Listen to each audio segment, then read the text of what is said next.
earthquakes are super common here in the Philippines, diba? Kasi nga, we are literally in the Pacific Ring of Fire.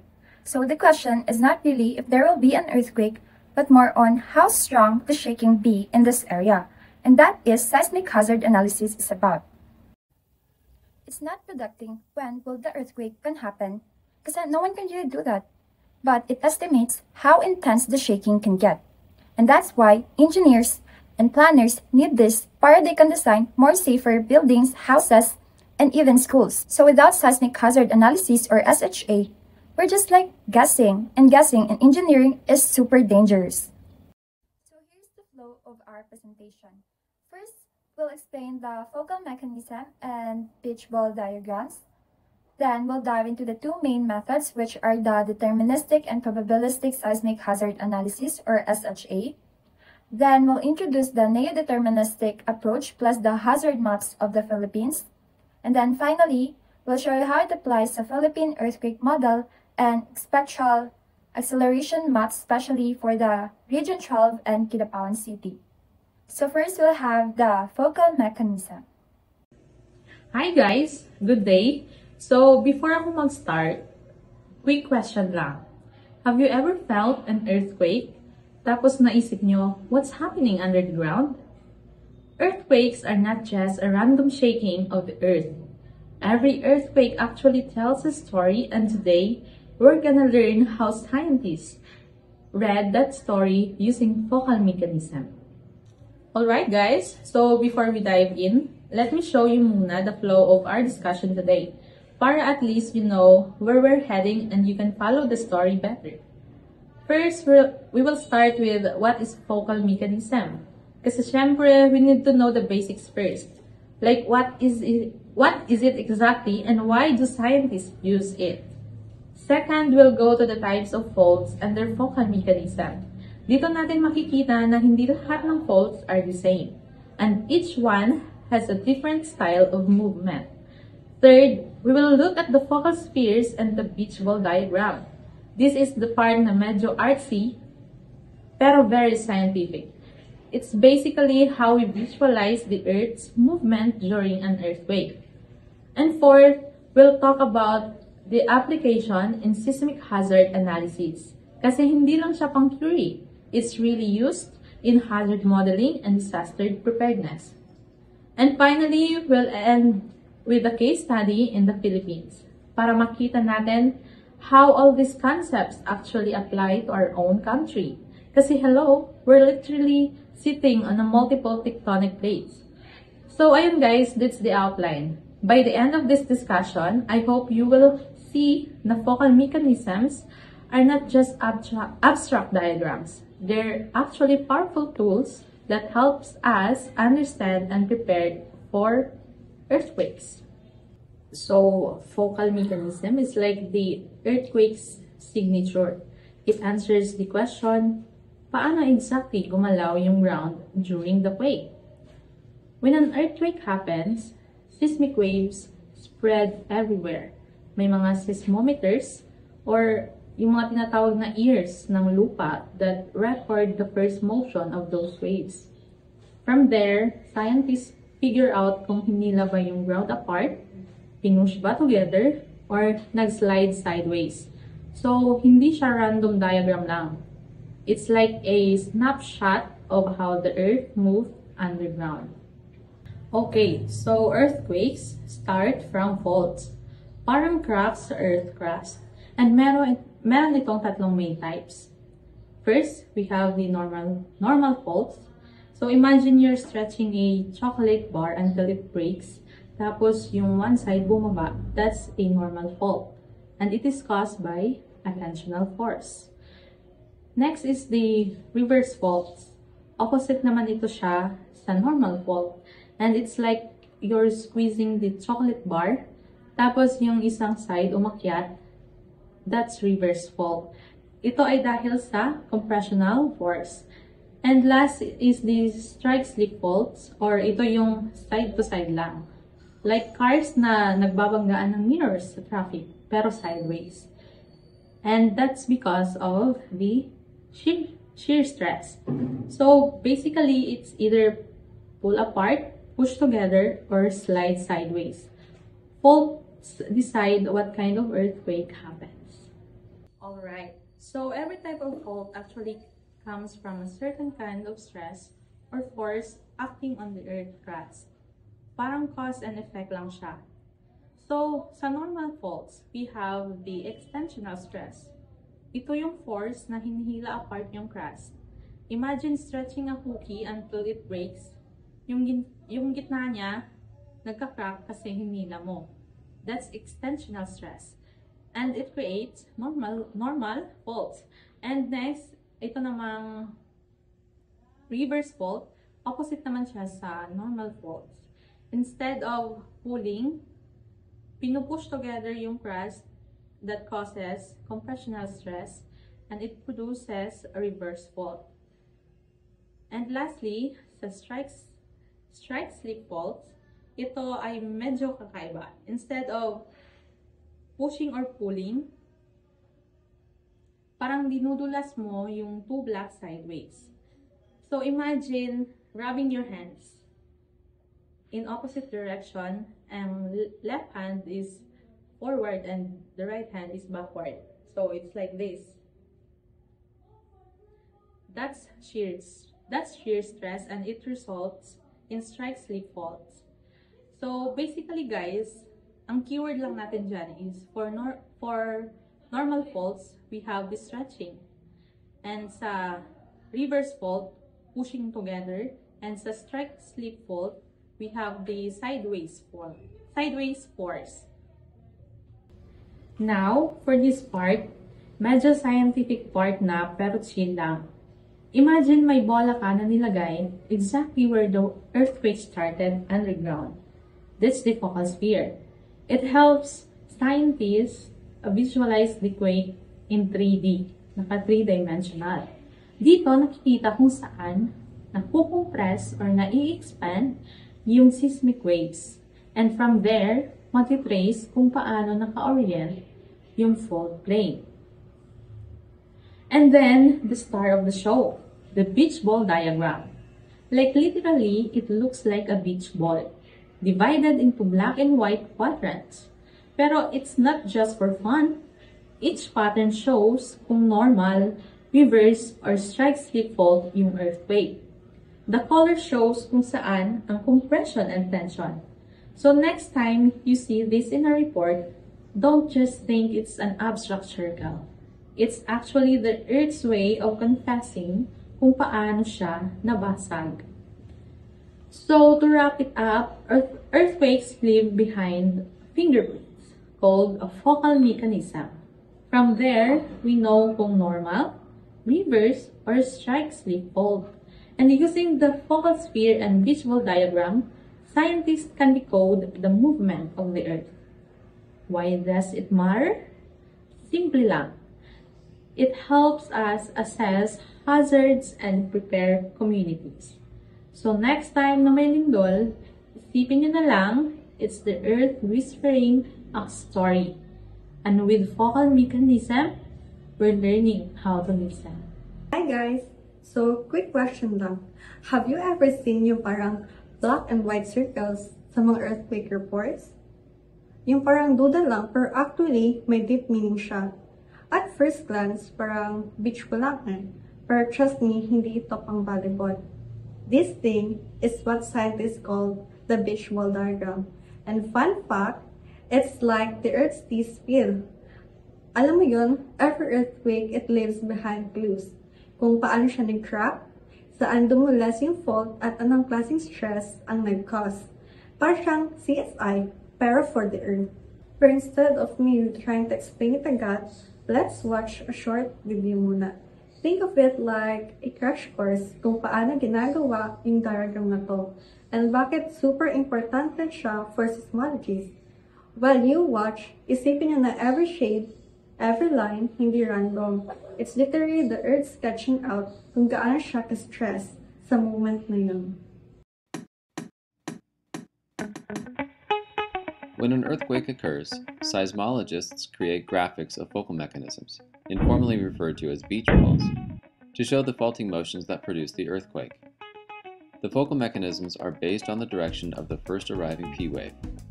Let's investigate the patterns of P wave arrivals that result from different faulting mechanisms by first considering a strike-slip earthquake. When an earthquake occurs, seismic waves radiate away from the epicenter in all directions. The parallel green lines in the northwest and southeast quadrants have been compressed during the earthquake, and the northeast and southwest quadrants were stretched. Let's look at the P waves moving away from the epicenter. We will insert slinkies to demonstrate and exaggerate the compression and dilatation features. Northwest and southeast of the epicenter, the rock is compressed, and the first arriving P waves at those stations are pushes away from the epicenter. Northeast and southwest of the epicenter, the rock is stretched, and the first P waves are pulls toward the epicenter. The dilatational and compressional arrivals are often shown as plus and minus signs, respectively. With observations from many stations, we see two quadrants of compressional arrivals and two quadrants of dilatational arrivals, separated by perpendicular nodal planes. To simplify the illustration, compressional quadrants can be shaded, and dilatational quadrants are left unshaded, producing a P-wave first motion pattern that looks like a beach ball. Notice that this pattern of dilatations and compressions can be produced either by right lateral strike-slip faulting on a north-south fault plane, or left lateral strike-slip faulting on an east-west fault plane. Therefore, you must use geological knowledge of the region to decide which nodal plane is the fault plane. For example, if an earthquake with an epicenter on the San Andreas Fault had a focal mechanism that looked like this, the most likely choice would be that the fault plane is oriented northwest to southeast, parallel to the strike of the fault we observe at the surface. Now let's consider a right lateral strike-slip earthquake on the Kane fracture zone in the Atlantic. This earthquake will produce compression in the northeast and southwest quadrants and dilatation in the northwest and southeast quadrants. Since there are no nearby seismometers, the P-wave first arrival patterns are observed at distant stations. Seismic energy travels away from the earthquake in all directions, so we need to consider the three-dimensional geometry of the ray paths. To do this, it is convenient to imagine a sphere, called the focal sphere, surrounding the earthquake hypocenter. Rays that travel to distant stations will radiate from the earthquake through the lower hemisphere of the focal sphere. To keep things simple, let's look at two cross-sections at more or less right angles. First, make a vertical cut into the Earth through the hypocenter in a northeast-southwest orientation.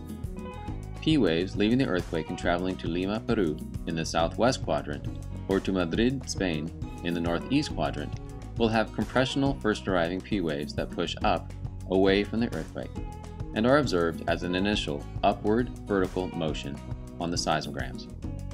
The second cross-section will show P waves traveling to Detroit and Seattle in the northwest quadrant and to Cape Town, South Africa in the southeast quadrant. These will have dilatational first arriving P waves that are pulled toward the earthquake, observed as a downward vertical motion on their seismograms. By examining first arriving P waves at many stations over a range of azimuths and distances from the earthquake, we can determine the pattern of compressions and dilatations on the lower hemisphere of the focal sphere. As we have seen, a strike-slip earthquake produces a crossing pattern of approximately vertical faults, or nodal planes that separate two compressional and two dilatational quadrants. Now let's look at the pattern of compressions and dilatations that result from an earthquake on a normal fault, like on the east side of Steens Mountains in the Basin and Range Province. The block on the east side of this fault has dropped down with respect to the block on the west. Viewed in cross-section, we see that compressional first arriving P waves will radiate to the east and west from the hypocenter at shallow and intermediate downward angles. Dilatational first arriving P waves leave the hypocenter at a steep downward angle. The resulting focal mechanism has perpendicular nodal planes that cut the lower hemisphere of the focal sphere in an orange slice appearance with compressions on the outside and dilatations in the center. This is the focal mechanism signature of an earthquake on a normal fault produced by extensional forces. Because of the way the fault plane intersects the bottom of the focal sphere, the boundary between the regions on the focal mechanism is curved. Finally, let's consider a thrust fault, like that beneath Sierra Pie de Paulo within Sierras Pampeanas of northwest Argentina. This is a west vergent thrust fault, wherein the block on the east moves up and over the block on the west.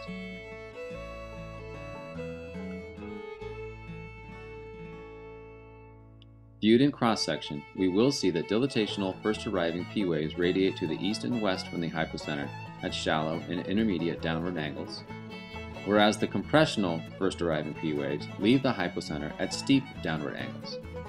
The resulting focal mechanism has perpendicular nodal planes with the same orange slice appearance observed for a normal fault. However, for a thrust fault earthquake, dilatations are on the outside and compressions are in the center.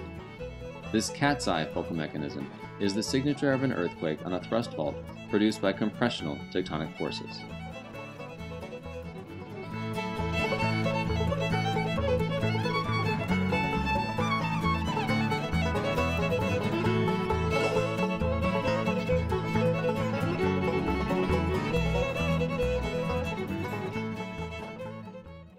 You know, nakita nyo?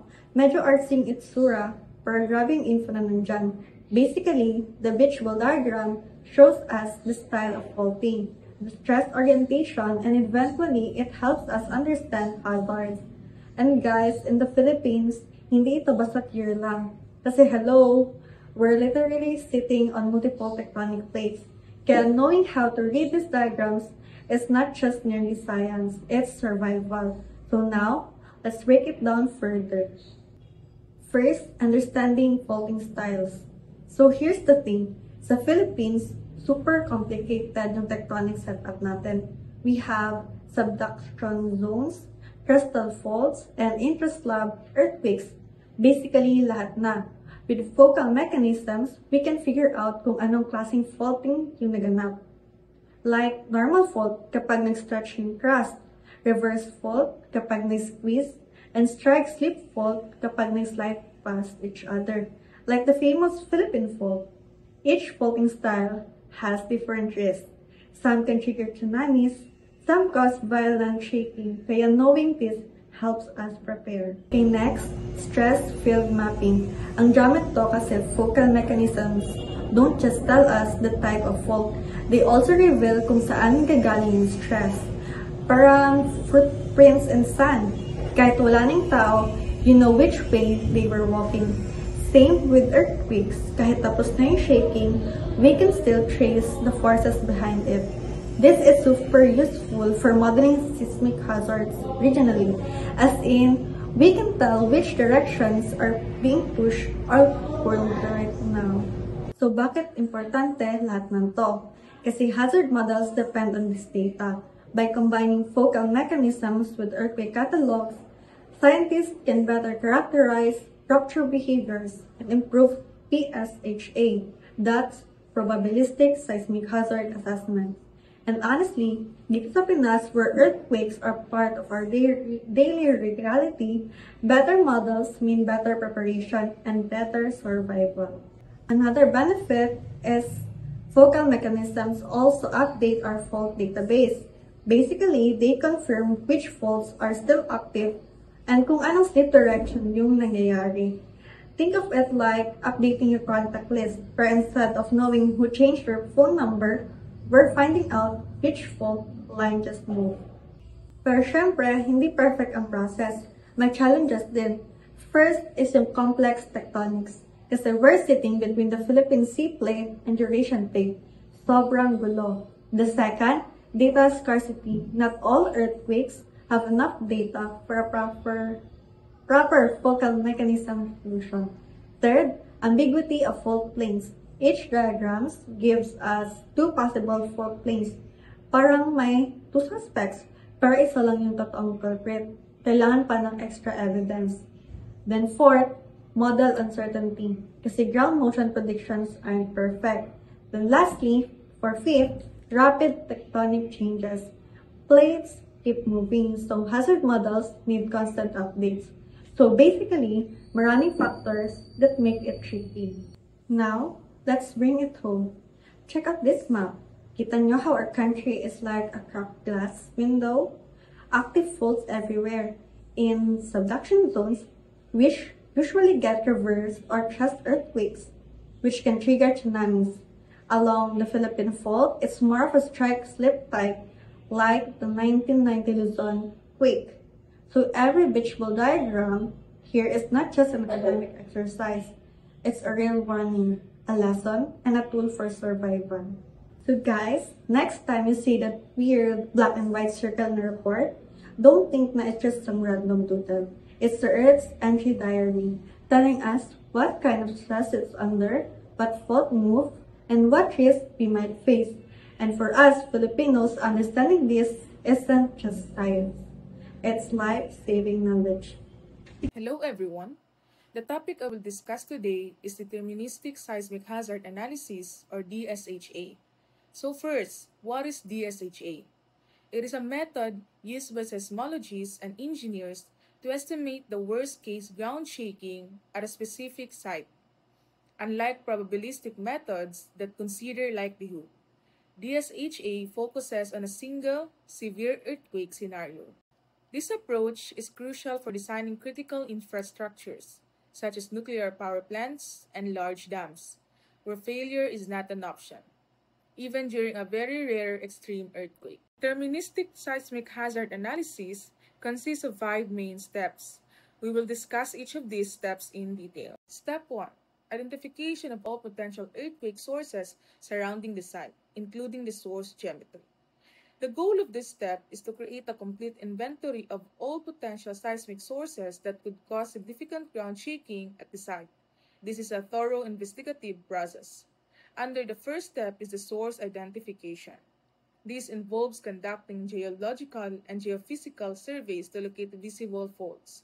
Experts also consult databases of active faults and seismic sources from the agencies like PVOLTS in the Philippines or the USGS for global data. Type of sources to consider. First, active faults. Faults with evidence of movement within the last 10,000 to 1.6 million years. Subduction zones. If the site is near features like the Manila Trench, Philippine Trench, or East Luzon Trough. Volcanic sources. If a nearby volcano could be a source of volcanic earthquakes. Next is the characterizing geometry. It is not enough to know a fault exists. We must define its physical representation in the model. First, point source. Used for distant sources where exact location is less critical or for very small sources. For example, a distant volcano. Next, line source. This is the most common model for faults. For example, the West Valley Fault. The interfault length is considered to find the closest point to the site. Why is this step so critical? If a single significant source is missed, all subsequent calculations will be incomplete and dangerously non-conservative. The inter-DSHA depends on a complete list of identified sources. Step 2. Evaluation of source to site distance for each earthquake source. The distance is characterized by the shortest epicentral distance or hypocentral distance if the source is a line source. The purpose of this step is to determine the exact distance seismic waves will travel from the earthquake source to the site. The shorter the distance, the stronger the shaking will be. For each source identified in step 1, the distance to the site must be calculated. The type of distance measured depends on the source model. For a point source, use the epicentral distance, the shortest distance from the earthquake's epicenter on the surface to the site. For a line source, use the hypocentral distance, the straight line distance between the point where an earthquake's rupture begins and a site. This calculation includes the earthquake's depth. Example, for a site near the West Valley Fault, a line source, you cannot measure the distance from the fault center. You must find the closest point along the interfault's length and depth to your site and measure the hypocentral distance. How to calculate epicentral distance? First, record P and S waves. Second, measure the lag time. Lag time is the time difference between arrival of the first P wave and the first S wave. Last, use a travel time graph. Next, how to calculate hypocentral distance. First, record P and S wave arrival times. Second, estimate the distance to the epicenter. Third, determine the epicenter location. Fourth, calculate the hypocenter location. And last, compute the hypocentral distance. Step 3. Identification of the maximum earthquake expressed in terms of magnitude or any other parameter for ground shaking for each source.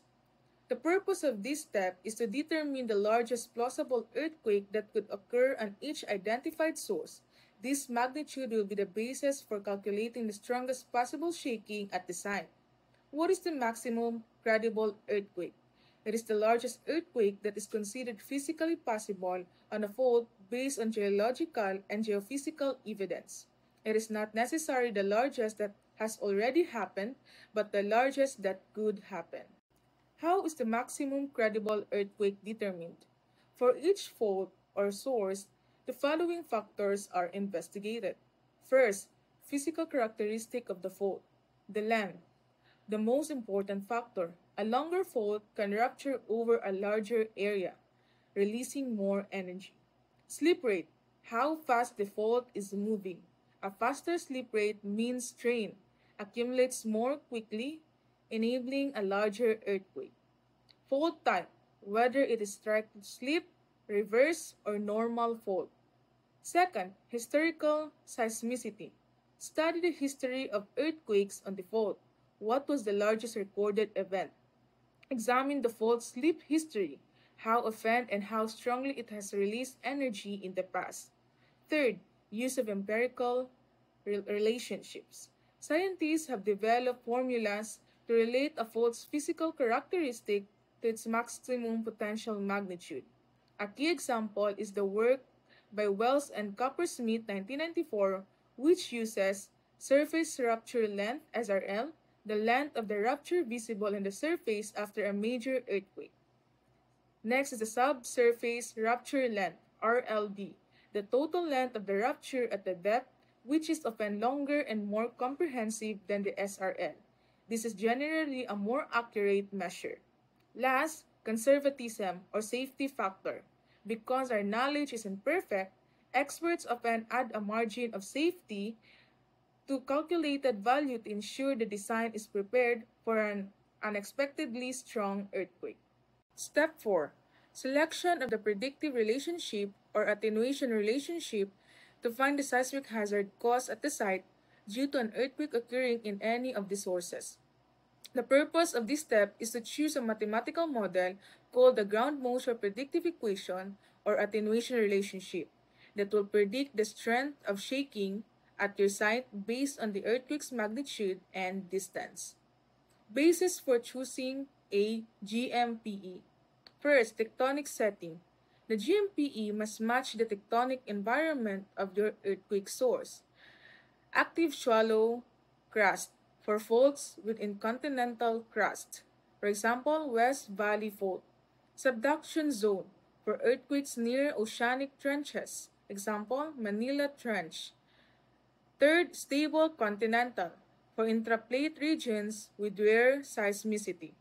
Second, site conditions or soil type.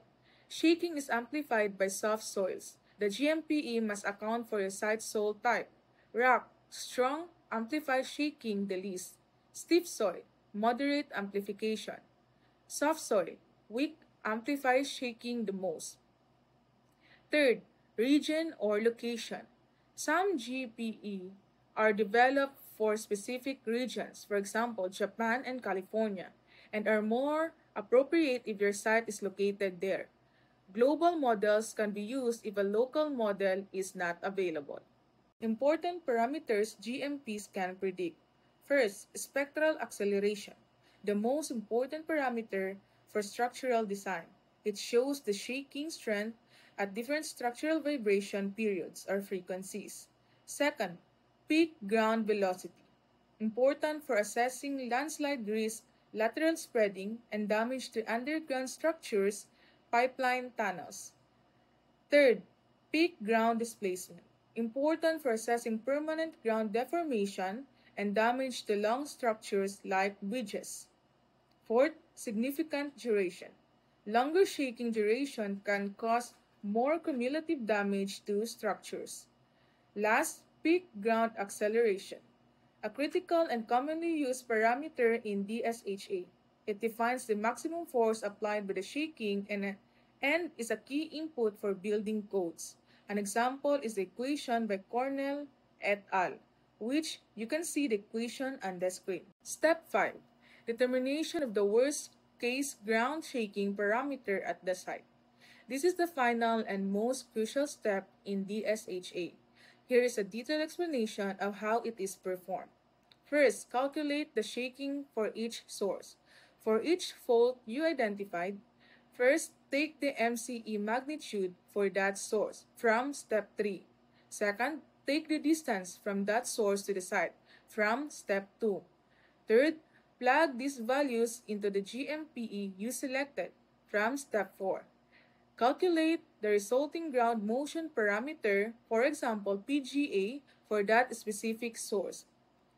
Next, second, compare and select the highest result. After calculating the PGA for all your sources, you will have a list of values. Identify the highest value from this list. Third, set as the design basis. This selected highest value becomes the worst case scenario, ground shaking parameter for your site. This is the value used as the design basis for the structure. This means the building, bridge, or dam must be designed to withstand this level of shaking without collapsing. So, good day everyone. Now I will report about what is determinism or define determinism. So, in philosophy, determinism is the belief that all events, human action, or even their decision are determined by the previous causes. So, nothing happens accidentally or tinatawag nilang chamba, but it has always the cause and effect. But determinism and earthquake is the approach in seismic hazard analysis where you seek to determine what is the worst that could happen in an earthquake. Dito, tinatansya nila yung pinakamatinding pagyanig na maaaring maranasan ng isang lugar. So, dito, kinoconsider nila yung malakas na lindol, may active fault, at kung gaano kalayo yung site or yung location dun sa active fault. Kapag yung site na yon malapit sa active fault, dito posible magkakaroon ng may pinakamalakas na pagyanig. This determinism method is a very simple method. Pero, dito, hindi nila sinaalang-alang or kinoconsider yung type of soil at gaano kalalim yung lindol. So, in the next slide, we will tackle more about determinism based on the photo from British Geological Survey. So, we can see in the picture na yung site is may kaugnayan doon sa fault. Dito, makikita natin na may tatlo silang kinonsider. Yung first is yung pinakamalaking lindol na pwedeng mangyari sa fault.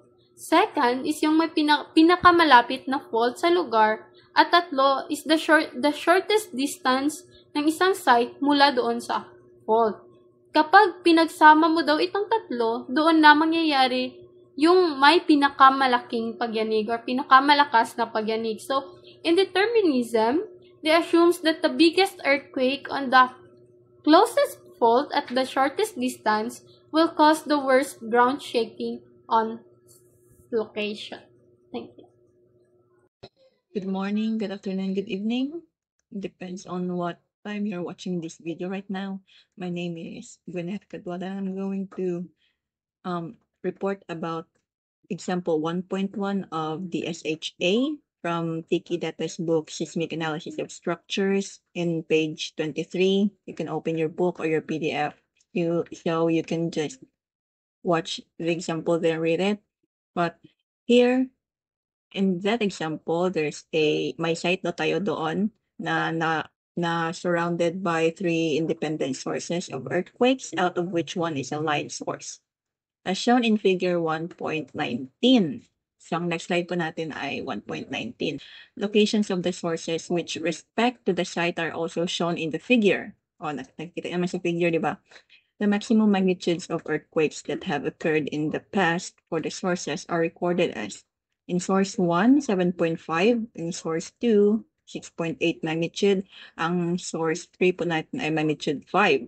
Using deterministic seismic hazard analysis, compute the peak ground acceleration to be experienced at the site. So, para iba tayo, let's make a fun way to learn this. I-comprehend natin like we are in, sa elementary, like mga grade 5 tayo, ganon. But at the same time, the thought of the topic is, andun pa din. And without further ado, let's dive into that, next presentation. So yeah, here we are. Welcome to our presentation. Today we're going to dive into a story that's probably familiar to many of you, which is yung The Three Little Pigs. In my case, it's not the Three Little Pigs, it's the pig and the three big bad wolves. However, we're going to explore this classic tale from a very different perspective.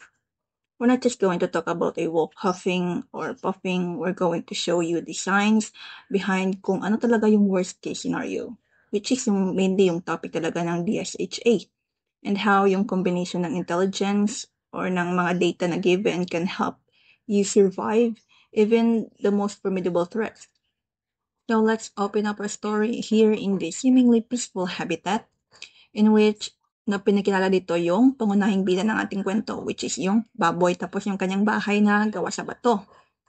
Tapos dito nakalagay dito na peaceful habitat, more siya quaint na habitat, Tapos dito, pero ang bahay na ito ay kailangan maging matibay dahil siya na nakasalalay na survival nito sa pagiging handa sa mga predators. Bakit? Mamimit yung predators na yun sa next na slide. Nasa kasang ito ay yung tatlong lobo, which is yung nakalagay sa title na yon. Ito ang pinakamahalagang punto ng slide, which is pinakita nito na ang problema ay hindi lang simpleng kwento. Ito ay tungkol sa pagiging handa at pagharap sa mga banta na dumarating. Ang bahay na bato ay sumisimbolo sa ating paghahanda. Mga lobo naman ang sumisimbolo sa mga panganib. And here sa slide na to, you can see here na parang familiar ang formation ng pig at ng mga lobo, which is yun din yung formation ng sources at nung site na tackled natin sa example 1.1 doon sa book ni TK Data. So yeah, this is the three big bad wolves, and their immense power is measured not in teeth and in claws, but in the ground-shaking force they can unleash. Kumbaga yung sinasabi dito na ground-shaking force na ma-unleash nila is yung PGA, which is yung peak ground acceleration. And if tatlo na sila yung mag-huff and then yung mag-puff, they can create a staggering amount of G, or gravitational acceleration, which is yun yung PGA natin. Yung first natin na wolf is yung alpha, which is yung dominant force with a power level of 7.5 magnitude. Sits remarkably close to the little house. This proximity combined with its immense strength presents a formidable challenge. Yung second natin na wolf is yung challenger, which is yung slightly lesser power of 6.8 magnitude, lurks at a greater distance. And yung third po natin is the last is yung least powerful at 5.0 magnitude, remains on the farthest horizon. So, yung little house na yon, wala siyang intention na na magpa-blow down doon sa yung mga wolf na yon. So, it must prepare for a single defining event. Kumbaga, yung worst case scenario. Then, ang question for our pig builder is, sino ba yung sa tatlo? Which of these three wolves poses the greatest threat? Para malaman ng pig o talaga yung greatest threat doon sa tatlong wolves na yun, para mahanda na yung bahay niya. Then, naghanap siya ng mga ibang engineers, which is the species niya din, yung mga pig engineers, para ma-reveal yung answer na gusto niya malaman. Then, it's not always the most powerful creature or yung pinaka-close na creature yung masasabi natin na greatest threat sa bahay ni pig. Kundi yung mga unique na combination, which is yung magnitude niya or yung distance niya, which is kung isolve mo yun, makakuha siya ng PGA na mas malaki pa kaysa doon sa ibang wolf. Yun yung greatest threat doon na wolf. Pero yung tanong talaga is, paano na na-solve yun? Paano nila nakuha yung PGA ng tatlong wolf na yun?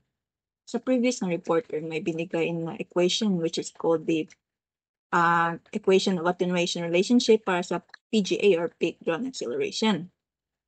So, yung equation na ginamit nila is yung logarithmic ng PGA, which is yung answer natin na PGA na nakagalon equals to 6.74 plus 0.859 times the magnitude or yung M minus 1.80 logarithmic. R is yung radius natin, yung kilometers or ang layo ng warp sa site natin plus 25. So, yung mga given na magnitude and yung mga radius na yun or yung mga kilometers, paslak mo lang tanan sa may equation para makuha natin yung answer na PGA. Gagamitin natin yung shift solve sa calculators natin para makuha natin yung answer.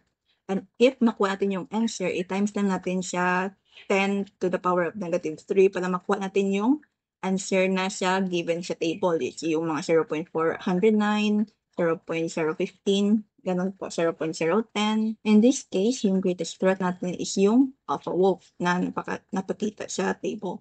For example natin, parang understandable naman na siya yung na siya yung may malaking PGA kasi siya yung pinakamalakas, tapos siya pa yung malapit. Pero hindi yun siya ganun na situation. Okay, dapat solve nyo pa po lahat para malaman po talaga natin.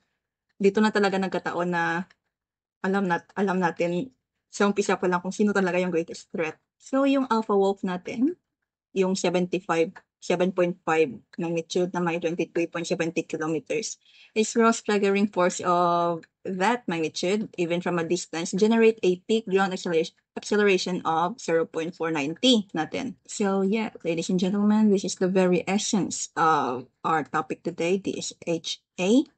It is a testament to the ingenuity of a species that, rather than mag-live ka na may fear in every potential threat, need to, identify the single greatest threat or yung worst case scenario na ma-feel mo or ma-feel ng bahay na pinapatayo mo with a foresight born of intelligence, ensuring its survival against the most formidable of foes. Thank you for watching my presentation and I hope you learned something from it. Feeling ko mas pinadali na yon para, para maintindihan ng lahat. And so let's move on to the next reporter. Neo-deterministic. Seismic hazard analysis. The Neo-Deterministic Seismic Hazard Assessment, or NDSHA, is a modern way to study earthquake hazards gamit ang physics-based simulation. Hindi lang puro statistics or one worst-case assumption.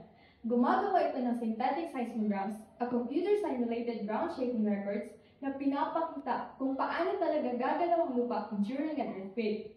Sa process na ito, kinocombine yung earthquake source, paano nag-rupture ang fault, at yung Earth's properties kung paano nagtatravel yung seismic waves sa bato at lupa.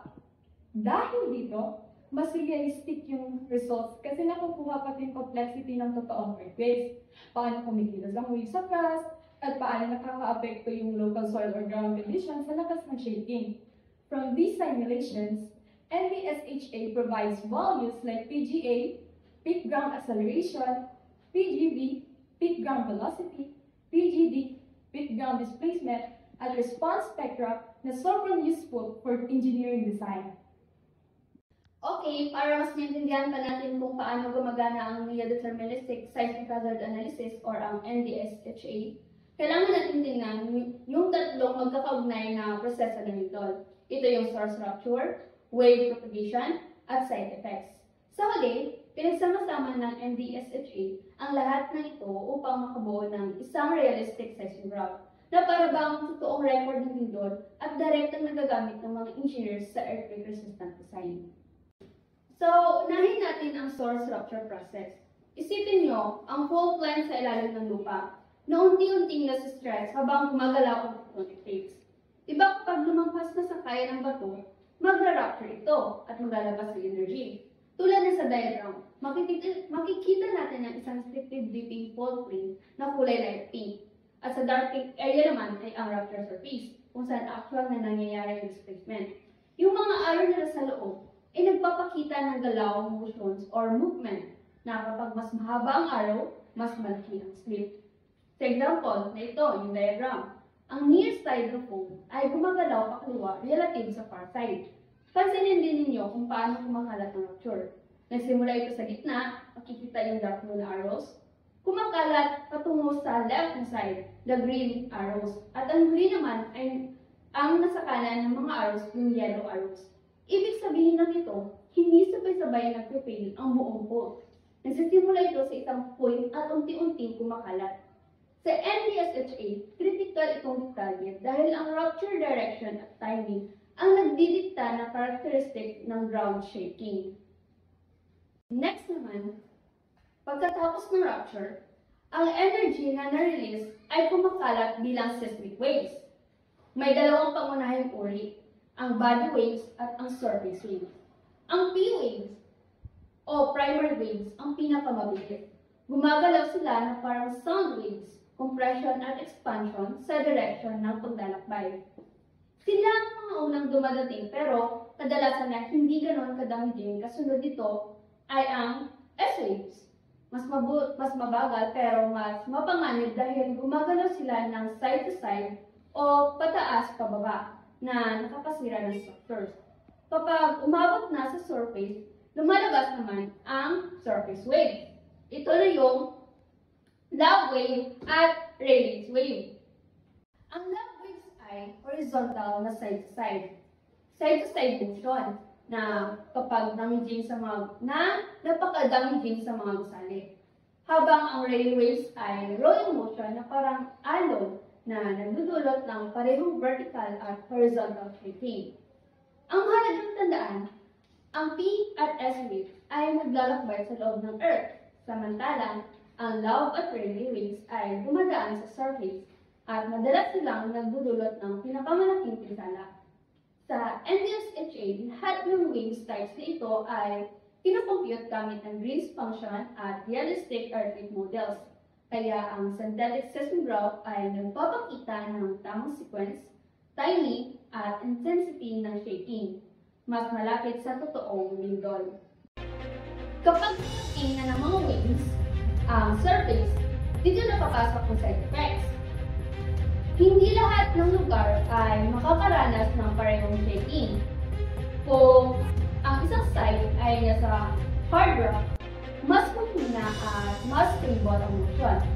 Pero kung ito ay nasa malambot na lupa o sediments, magkakaroon ng amplification at mas lumalakas ang shaking. Kaya nga kahit magkatabi ang dalawang barangay, maaaring magkaibang level ng damage na mararanasan nila. Sa NDSHA, kasama mismo sa simulation ang site-specific effects para maging mas compact at mas reliable ang hazard assessments. Sa madaling salita, ang lindol ay nagsisimula sa source rupture, kumakalat bilang iba't ibang seismic waves, at nagbabago depende sa side effects. Ang buong chain na ito ang dahilan kung bakit ang NDSHA ay nakakapag-produce ng realistic synthetic seismograph. At dahil physics-driven ito, mas reliable at mas accurate at mas practical ito para sa earthquake engineering at hazard mitigation kumpara sa purely statistical methods. Sa madaling salita, ang lindol ay nagsisimula sa source rupture, kumakalat bilang iba't ibang seismic waves, at nagbabago depende sa side effects. Ang buong chain na ito ang dahilan kung bakit ang NDSHA ay nakakapag-produce ng realistic synthetic seismograph. At dahil physics-driven ito, mas reliable at mas accurate at mas practical ito para sa earthquake engineering at hazard mitigation kumpara sa purely statistical methods. Kapag pinagsama natin ang lahat ng ito, ang source rupture na naglalabas ng energy, ang wind propagation na nagdadala nito sa iba't ibang direksyon, at ang side effects na nagbabago ng lakas ng shaking sa surface, nakakabuo ang NDSHA ng isang synthetic seismograph. Dito makikita ang buong time history ng ground motion, mula acceleration hanggang velocity at displacement. Plotted through time, katulad ng nakukuha sa isang totoong seismograph. Ang malaking advantage nito ay nagbibigay ito ng realistic earthquake scenarios na pwedeng gamitin agad ng engineers para sa structural analysis, retrofitting, at disaster preparedness. Ito yung flow chart ng Neo-Deterministic Seismic Hazard Assessment na adapted galing kay Costa et al. 1993 pa. I-explain ko step by step. Ang una kasi nito sa flowchart is ang step 1 na seismic sources. Makita natin sa taas, yung una-una is yung regional polygons, which is hinahati muna yung study area sa zones na may parehong seismic characteristics. And then next, yung focal mechanisms is observed events yan. Kinukulitan natin yung info mula sa past earthquakes, yung saan ba nangyari, anong orientation ng fault, at gaano kalakas. And yung seismogenic areas is expected events yan. Dito na naman yung mga lugar, areas nga, na posibleng mag-generate ng future earthquakes. Kaya sa earthquake catalog is another observed events. Lahat ng records ng known earthquakes, yung mapa-historical at instrumental, yung kasama yung location, oras, at magnitude is makikita dyan. And yung ano naman, discretized and smooth seismicity, pinoponsento yung catalog para maging smooth at maiwasan yung gaps, which is ginagawa natin yan sa data analysis. At yung choose of representative choice of the representative focal mechanism is pinipili yung typical na earthquake mechanism para sa area. Halimbawa, yung strike slip, thrust, at normal. And then, yung choice of maximum magnitude is dinedefine naman yung maximum credible magnitude. Pero, base sa history, geology, at physics. Diyan nagtatapos yung seismic sources, which is, una, pinokolekta natin lahat ng earthquake, info, like saan, gaano kalakas, at anong fault, style. Then, ina-identify yung possible future earthquake areas. For each zone, pumili tayo ng representative focal mechanism at yung maximum credible magnitude. Step 2 naman is dito naman yung earth structure and receivers, which is makikita natin sa flowchart. Yung structural models is yan yung gumagawa ng modelo ng crust at lithosphere, yung layers, velocities, at densities. At yung namang receivers associated with each seismic source, dinidefine kung saan yung sites, i-compute yung ground motion. Next step is yung ginagawa yung model. Ito yun, yung step 2, which is earth structure and receivers. Doon lang sa structural models and receivers associated with each seismic source. Kasi para x-ray ng ilalim ng lupa, ang gusto nating makita na paano gagalaw yung waves. At the same time, ini-establish yung receivers o yung mga sites kung saan tutukatin yung shaking. Next naman is, kailangan natin yung synthetic seismographs, yung seismic sources. Gumagawa tayo ng earthquake scenarios gamit ang defined sources, magnitudes, at focal mechanisms. Kaya after nyan, sa ilalim is makikita natin yung time series parameters. Set up yung simulation para makuha yung shaking over time. And makikita rin natin yan yung PSB synthetic seismograms, which is ang vertical at radial components ng shaking. While yung SH synthetic seismograms naman is horizontal shear components. Dito sa step 3 is, pag meron na tayong sources, di ba, ng Earth model, nag-generate tayo nito ng synthetic seismograms. Ito yung computer simulated na earthquake records. Parang actual seismograph readings, pero galing sa modeling. May hiwalay na records para sa PSB waves at SH waves. Ang last step naman ng ating flowchart is ang ground motion parameters, which is mababasa natin dyan yung vertical component at horizontal components. Ito yung separation ng outputs at yung pinakalas na extraction of significant parameters, which is yung parameters is yung PGA, PGV, at PGB.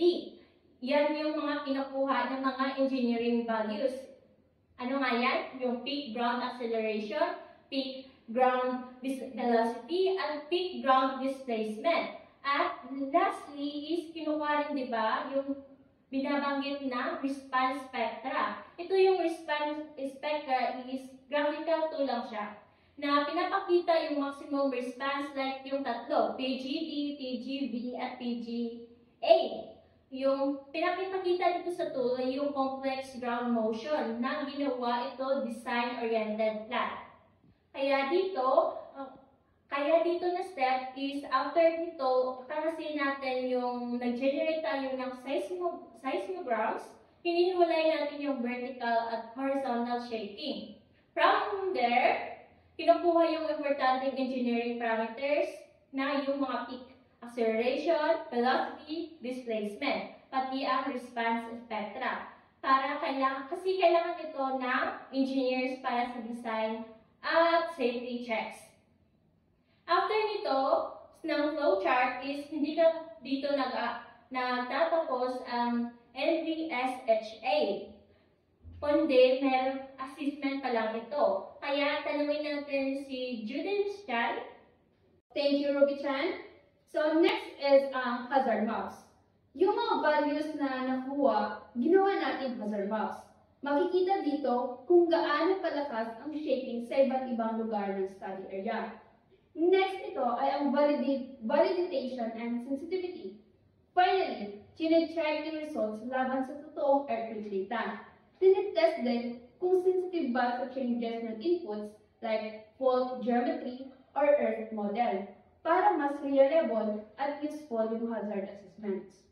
So, sa next slide, ipapakita natin ang mga maps ng Philippines regarding sa neo-deterministic seismic hazard analysis. Dito naman is makikita natin ang table of comparison between DSHA and NDSHA. Magpo-focus tayo sa aming report, which is NDSHA. Ang general approach niya, mababasa natin na kinoconsider niya yung many possible scenarios with physics-based modeling. And then yung input data niya naman is hindi lang siya nag-use ng empirical formulas. Pero ginagamit niya yung mga earthquake source description and then earth structural model. Yung source representation naman ng NDSHA is detailed, hindi siya simplified. Kaya kailangan ng detailed rupture process, which is yung fault geometry, slip, and orientation. Sa wave propagation naman is explicitly simulated using Green's function siya, which is yung Green's functions was mentioned by Densho Chan. And yung local conditions naman ng NDSHA is sinasali ang soil, rock layers, and topography effects. Next is pag-usapan na naman natin ang outputs, which is ang NDSHA is not only peak values. Ito ay full synthetic seismograms plus yung peak values, and meron na tayong response spectra. And yung flexibility naman ito is flexible talaga. Kasi nga, pwede niyang i-integrate yung seismological, geological, and geophysical, and historical data. And yung engineering use niya naman is kaya niyang isupply ang full ground motion histories for advanced structural analysis. And yung reliability naman is physically consistent talaga siya. Validated siya against real earthquake records. Kaya nga yung step 6 sa ating flowchart is ganyan. Yung assessment natin, ginagawa yan. And yung additional capability naman is kaya niya include yung mga occurrences, rates, to produce hazard maps at return periods. Focal mechanism beach balls. Pinapakita naman dito sa mapa ang beach balls kung saan pwedeng magsimula ang lindol sa faults at seismic zones. Kailangan muna ito bago ma-predict ang shaking. Next ay ang seismic source model. Ang seismic source model zones or SSZs ay nagpapakita ng mga lugar na may parehong earthquake potential. Makikita rin dito ang mga major faults kaya ito ang base ng hazard models. Next ay ang seismic source model. Ang seismic source model zones or SSZs ay nagpapakita ng mga lugar na may parehong earthquake potential. Makikita rin dito ang mga major faults kaya ito ang base ng hazard models. Next ay ang historical earthquakes. Makikita dito ang mga lindol na nangyari na. Kapag mas malaki ang bilog, ibig sabihin mas malakas ang lindol. Real data ito na gamit para mahulaan ang future earthquakes. Chance of earthquake. Pinagsama ang dalawang sources at history para makita ang chance ng lindol sa bawat lugar. Mas active na fault at mas maraming lindol dati, ibig sabihin mas mataas ang chance. Final hazard map. Ito ang hazard map na gamit ng engineers. Kapag pula ang area tulad ng Maynila at East Coast, ibig sabihin mas malakas ang yayanig. Kapag dilaw naman, ibig sabihin mas mahina. So, sa part na ito, i-demonstrate namin ang paggamit ng beach volleyball para sa focal mechanism representation. Pero bago natin pag-usapan ng mga specific type of faults, unahin muna natin kung paano gumagana ang focal mechanism representation. Kapag nagkaroon ng lindol, naglalabas, di ba ito ng seismic waves? Yung unang galaw ng lupa ay pwedeng compression or expansion. Para ipakita ito, hatiin natin sa 4 ang bola. 1, 2, 3, 4. So yung black na quadrants ay kumakatawan sa mga lugar na nakakaranas ng compression, habang yung white quadrants naman ay nagpapakita ng extension. Ang naghahati sa black at white areas ay tinatawag na nodal planes. Isa dito ay ang rupture plane kung saan dumudulas ang bato. At yung isa ay ang auxiliary plane, isang imaginary plane na palaging patayo dito.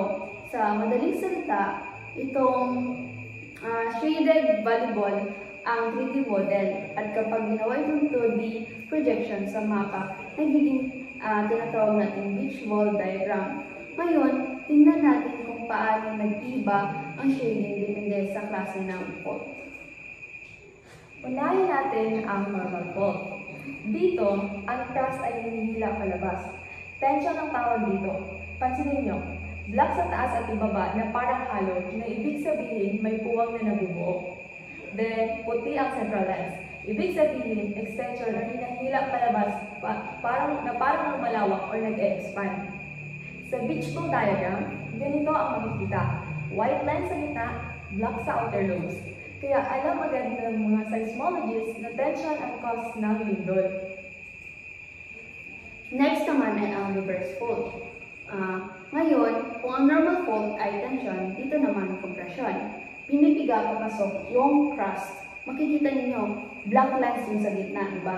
Ito na naman yung halo at yung white sa taas ay baba at baba ay parang dumidikit. Nagko-compress sa halo center. Ibig sabihin, compression zone ito. Pinipiga papasok ang crust.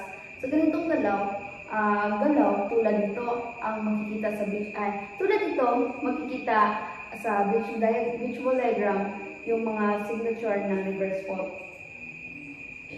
At para sa panghuli, ang strike slip fault. Dito, hindi pataas o pababa ang galaw, kundi pa sideways. Dumudulas or nagsaslide ang mga blocks sa gilid ng isa't isa. Makikita nyo na may hati sa apat ang bola. Yes. Alternating black and white. Ibig sabihin, side to side or shearing ang galaw ng crust. Ito ang signature ng shearing motion. Kaya gamit lang ang isang simpleng volleyball na ipakita natin kung paano gumagana ang quadrants ng compression at extension at kung paano ito nag-represent ng tatlong pangunahing uri ng faults. Yung normal na block sa top and bottom, tension. Reverse block sa gitna, compression. And strike slip, alternating quadrants or shear. At kapag ito ay i-project sa mapa, nagiging tinatawag natin beach ball diagram na ginagamit ng seismologists para maintindihan ang galaw ng faults at tectonic processes sa likod ng mga lindol. And that's all. Thank you for watching.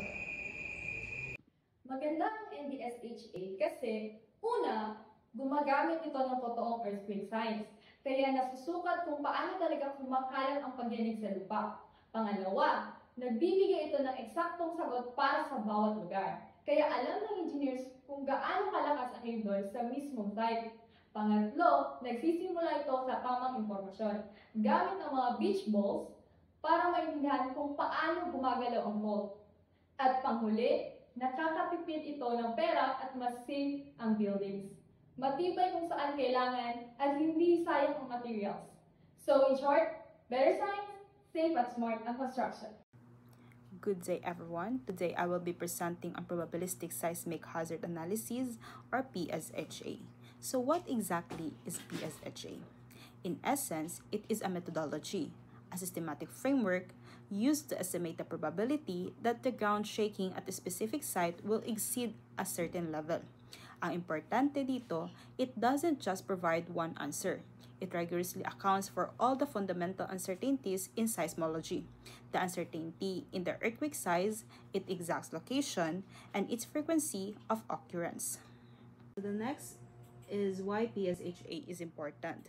So as you can see at the slides, these are some reasons kung bakit naging importante ang PSHA. So kumbaga, it's a practical tool that helps structural engineers design safer buildings and infrastructure. It allows us to forecast how often strong shaking might occur, and it does this by explicitly considering all these big uncertainties I mentioned. So basically, it translates complex seismology into practical engineering parameters. The PSHA methodology is built upon 4 key steps. Parang recipe lang siya. You have to follow these steps to get the complete result. So the first step is to define all potential earthquake sources. So kailangan nating i-identify where could the earthquakes actually come from. Next, we need to define the seismicity recurrence characteristic for each source. Ibig sabihin, we have to determine how often earthquake of different magnitudes occur in each zone. The third step is to evaluate the attenuation of ground motion, often using peak ground acceleration or PGA. Dito papasok yung laws that describe how shaking intensity decreases with distance. And finally, we integrate all of this information to determine the total seismic hazard at the site. So, simulan natin with the first step, defining the sources or zoning. Step 1 is what we call zoning. So, this involves mapping all the known faults and seismic sources zones around our site of interest. For example, this slide shows a balcony fault near on the site.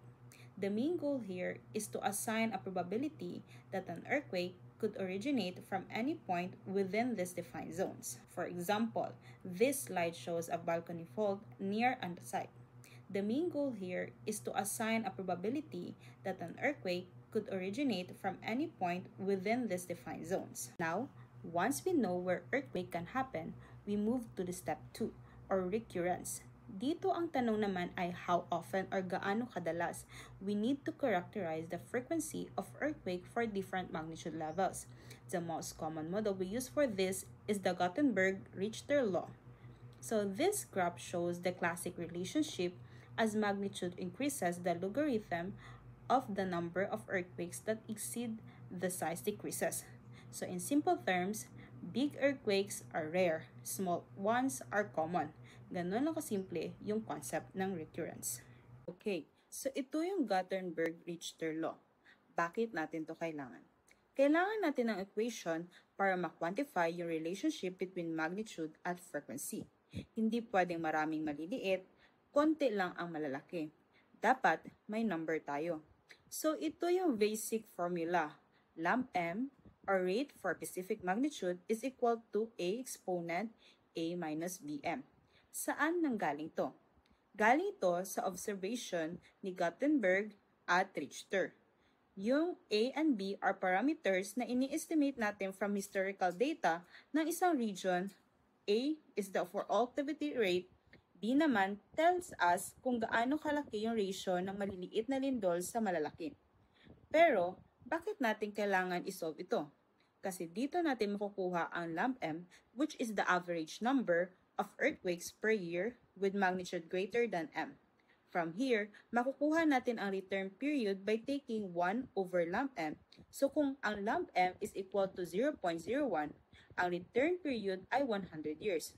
Ito yung fundamental input para sa next steps. Now, itong dalawang mas complicated na formulas, bakit sila kailangan? Kasi yung basic formula, assuming walang limit. Pero sa totoong buhay, may limit. May mga napakaliit na lindol na hindi natin pinapansin. Ito yung M sub 0 or threshold magnitude. At may maximum magnitude na pwedeng magawa ng isang fault or which is M sub max. So itong formula na may M sub 0 or threshold magnitude lang, ito yung truncated version. Ginagamit to pag concern lang tayo sa damaging earthquakes. Ito yung pinaka-complete na formula. Isinama-sama niya ang parehas ang M0 at Mmax. Kailangan natin isolve ito para mas accurate yung probability distribution natin for magnitudes. Para hindi na naman natin i-consider yung magnitude 10 earthquake sa isang maliit na fault, which is impossible.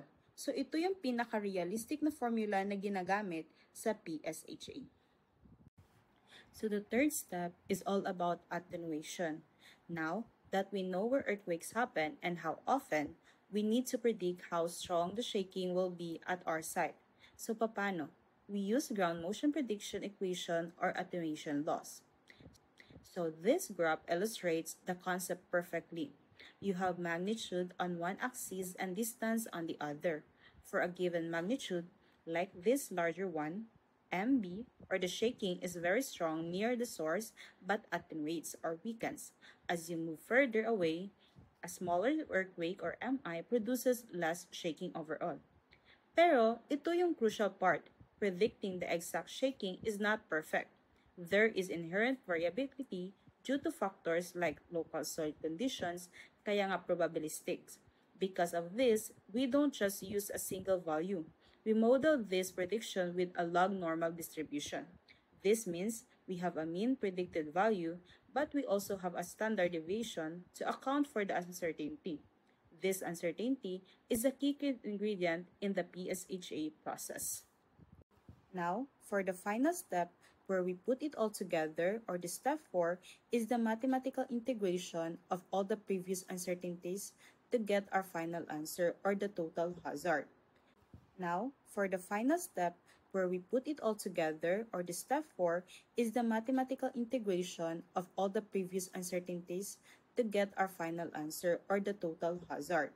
So, para mas maintindihan natin, kailangan natin i-break down every variables. So, first is the summation. So, kailangan natin isum dahil marami tayong source zones. Iba-iba ang karakteristik ng bawat fault or area source, so kailangan i-evaluate separately, then pagsama-samahin natin. Gamma sub I, ito yung activity rate na nakukuha natin from the Gutenberg-Richter law for source I. Ito yung input para sabihin kung gaano ka-active yung source na yon. Double integral. Bakit kailangan ng integral? Kasi continuous ang magnitude at distance. Hindi lang isang magnitude o isang distance ang pwedeng mangyari. Lahat ng possible values ng M at R ay may kanya-kanyang probability. Yung integral ang paraan para isama lahat ng possible scenarios na pwedeng mangyari. Next is the conditional probability of exceedance. Ito yung probability from the attenuation law. Given A, specific magnitude M, and distance R, ito yung chance na lumampas sa value Y bar yung shaking. Isinama dito yung standard deviation ng attenuation law.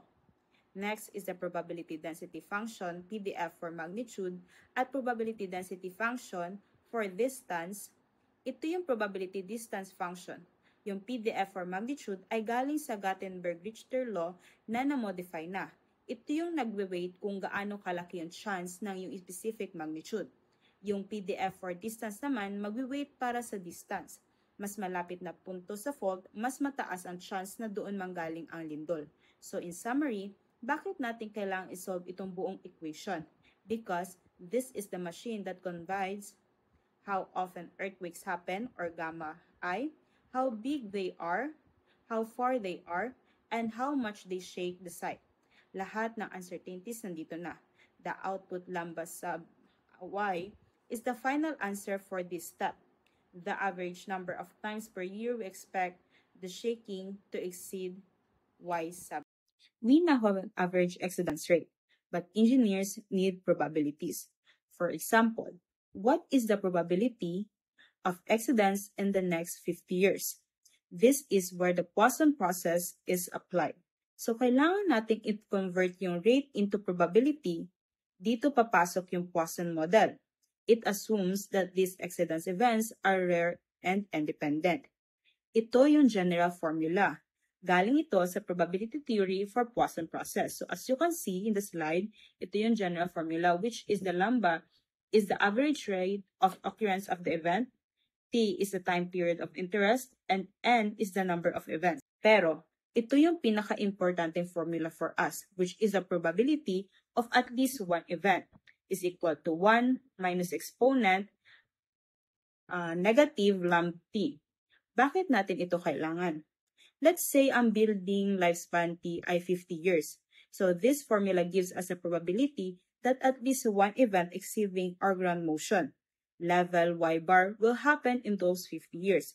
And finally, ito yung pinaka-famous na output ng PSHA. We often work backwards. Instead of choosing a Y bar and finding its probability, we choose a probability and solve for Y bar. For example, anong level ng Y ang may 10% probability of exceedance in 50 years? So we set probability of at least one event to 0.10 and T for 50. Then, we solve for lambda, and then finally for Y bar.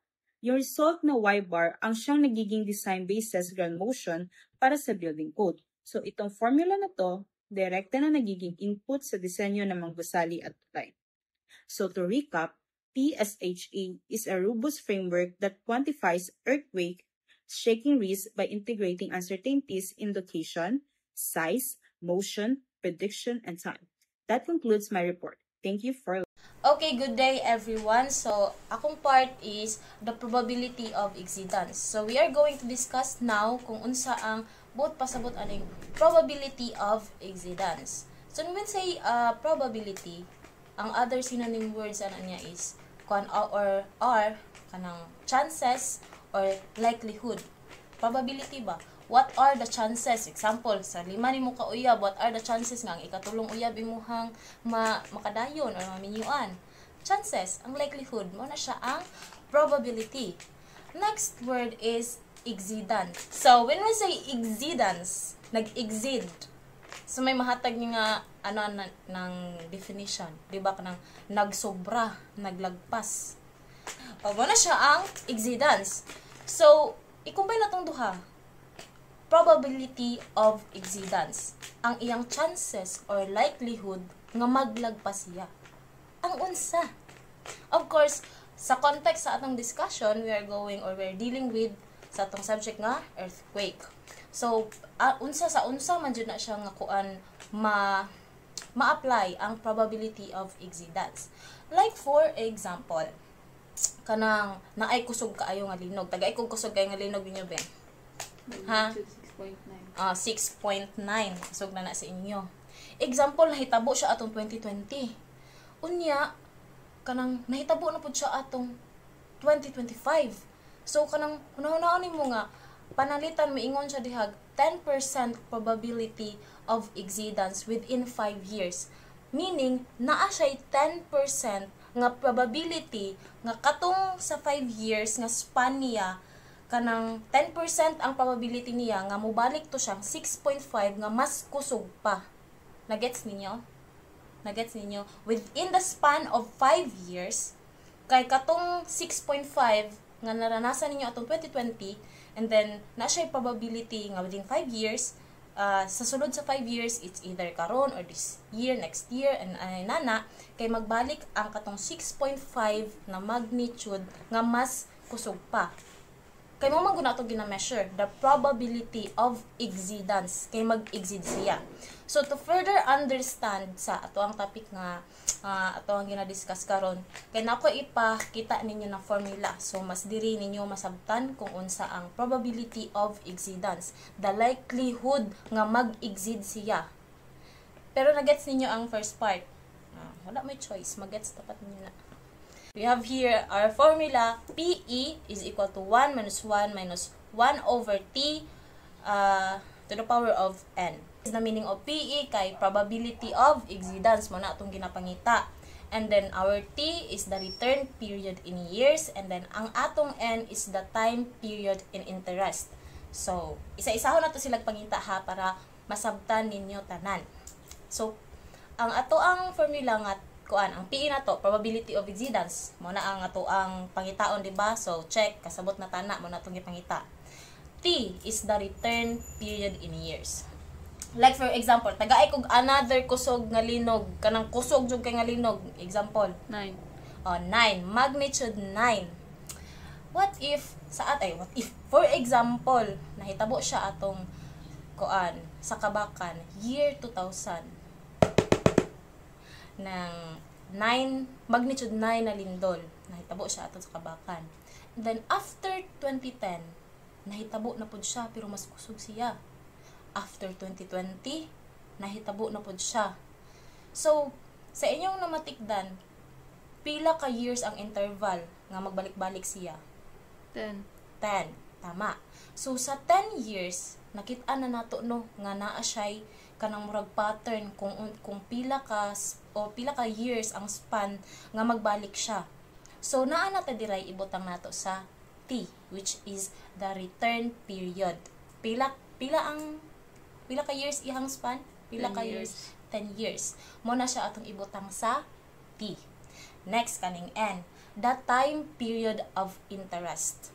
So, since nag-expect naman tanong nga mubalik ang katong linog within 10 years, so nag-expect na ta nga kanang 2030, mubalik na butong nato kakusog nga linog.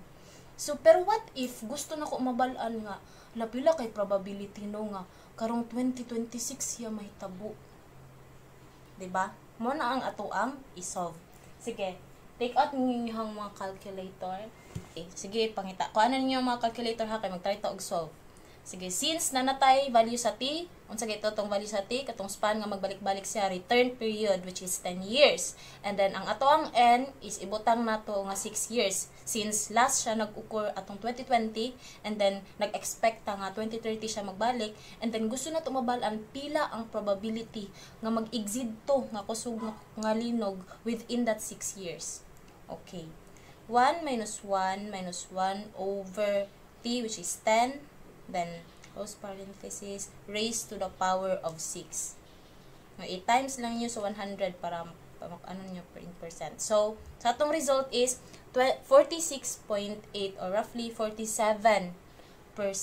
So, dako kay siya nga chance no nga within 6 years, bahalag 2024, 2025, or unsa nga month, basta sa 6 years nga sa span nga iyahang gikuan, gina-expect na magbalik siya sa 6 years na atay probability nga mag-exceed siya within that particular years 47% of chance.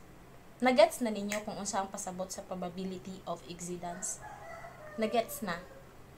Wala may choice, dapat i-gets ninyo. So, nagets na ninyo ang probability of exceedance. Example, hatagan mo aning 10% probability of exceedance in 50 years.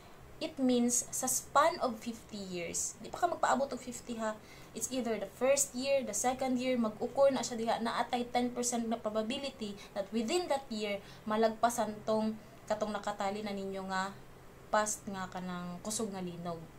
Pwede siya kung sa una 6.5, pwede siya mahimong 6.9. Ana naa siya yung probability of exceedance. Mo gani na atong ginakuha, mo na atong gina-calculate. Ang yang probability nga within that particular span of time is mag-exceed siya. Got it? So, mana ko ang report sa probability of exceedance. Thank you. Example 1.2. The site under consideration is shown in figure 1.20, yung figure po na nakalagay, with 3 potential earthquake source zones. Seismicity of the source zones and other characteristics are also given. Using the same predictive relationship as that considered for DSHA with sigma sub ln PGA is equals to 0.57, obtain the seismic hazard curve for the site in table 1.4. So, nasa next slide pa po ang table. So, as you can see dito sa figure, meron tayong isang site. Ito yung lugar, for example, kung saan magpapatayo tayo ng structure. And tatlong earthquake source zones na nakapaligid. In source 1, it is a line type, source 2 is rectangle area, and source 3 is parang point source. So, ibig sabihin kapag may lindol, pwede siyang manggaling sa alinman sa tatlong source zones na nakapaligid sa ating site. Dito sa table 1.4, binigay na ang recurrence law, MO, which is the minimum magnitude, and the MU, which is the maximum magnitude. So, bawat source zone may recurrence law. Yung recurrence law ay parang mathematical model na nagsasabi gaano kadalas mangyayari ang mga earthquake of a certain magnitude. So, given na ang values ng minimum and maximum magnitude, so dito makikita natin na source 1, minimum to maximum 4 to 7.7, source 2, 4 to 5, and source 3 is 4 to 7.3. Next is, kailangan natin malaman kung gaano kalayo ang source sa ating site. Bakit? Kasi mas malapit ang lindol, mas malakas ang ground shaking. So, we can calculate R mean, the minimum distance, and the R max, maximum distance. For source 1, our mean is 23.72 km. Maximum distance is 90.12 km. For second source, our mean is 30.32 km. And our max is 145.98 km. To compute for our mean sa source 1, gagamit tayo ng slope formula, which is the m is equals to y sub 2 minus y sub 1 all over x sub 2 minus x sub 1. So, input lang na to ang values. Y sub 2 is equals to negative 30 minus 75 all over negative 15 minus negative 50. And then, makuha na to ang answer na negative 3. And then, next is to find the y-intercept of the line equation, we will use b is equals to y sub 1 minus m times x sub 1. So, ang y sub 1, value sa y sub 1 is negative 30 minus ang m, which is negative 3 times negative 15, value ng x sub 1. And then, makuha na nato ang negative 75. And then, using the perpendicular distance formula, so kaning d is equals to the absolute value of ax plus by plus c all over square root of a squared plus b squared. So, kabalo naman ta unsa ang value ani nila, i-input lang na to, and then makuha na nato ang minimum distance, which is the 23.72 km. So, for our maksad, kay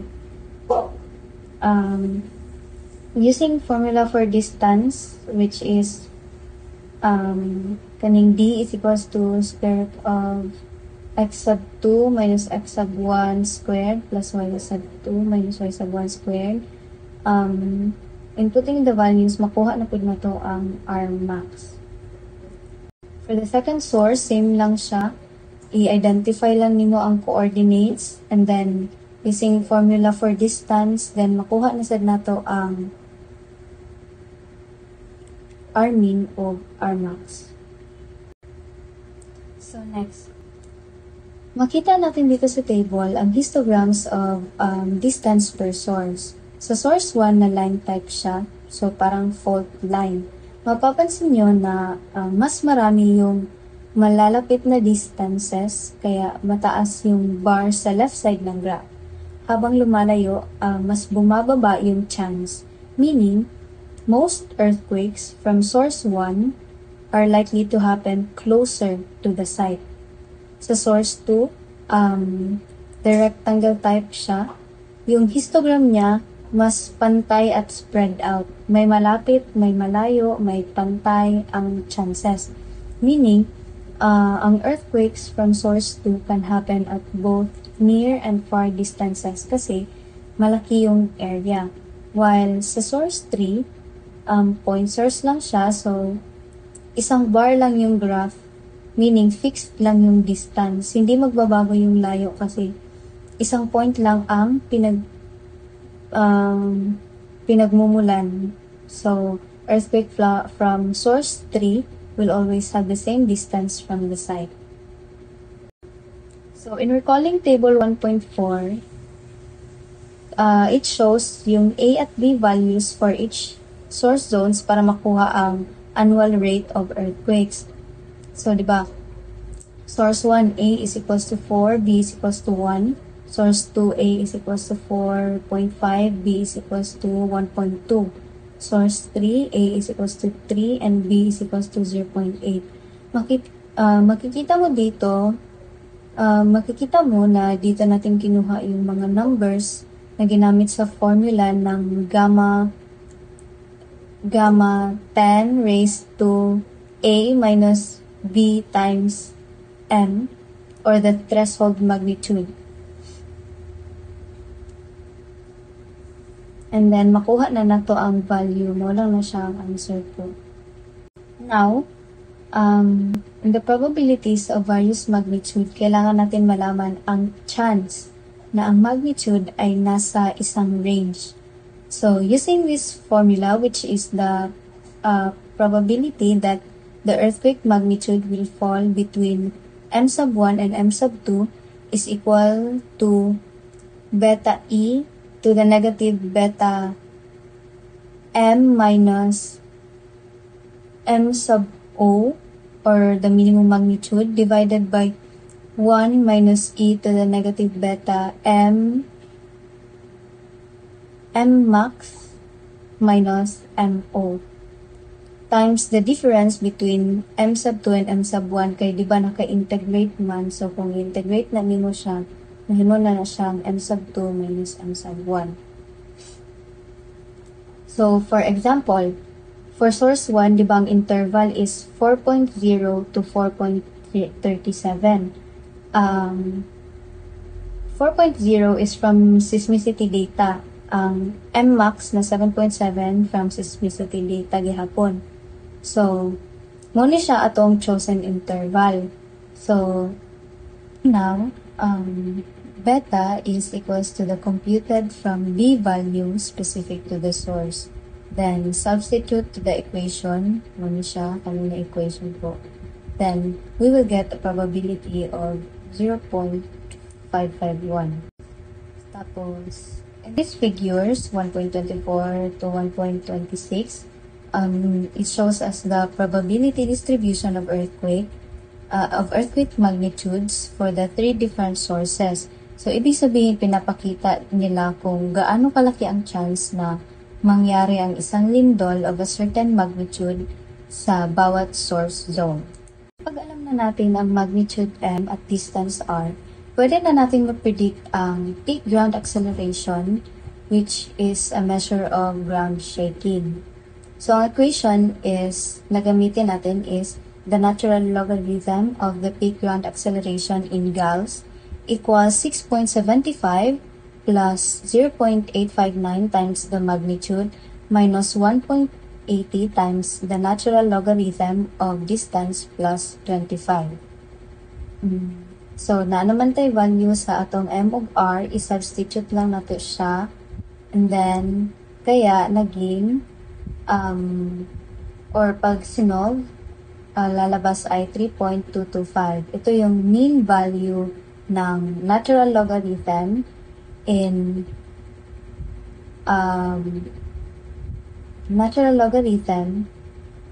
gal. And then, itong probability na 0.95, since may uncertainty ang formula, i-assume natin na ang log normal ang distribution. I-assume natin na log normal ang distribution. Kaya, gagamit tayo ng z value. So, ito ang formula, z is equals to ln times 9.81 minus 3.225 all over 0.57. Kasi ang 0.01 g ang acceleration level, tapos 1 g is equals to 9.81 meter per second squared. So if i-convert nato siya, makuha nato ning answer na negative 1.65. And then gamiton nato ang normal distribution table, and then makuha na nato ning 0.951 using this formula. So, meaning, 95.1% ang chance na lalampas yung 0.01 G.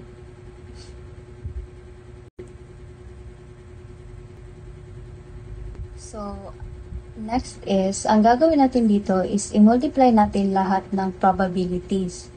And then, if we substitute the value, we will get the 0.176 na final answer.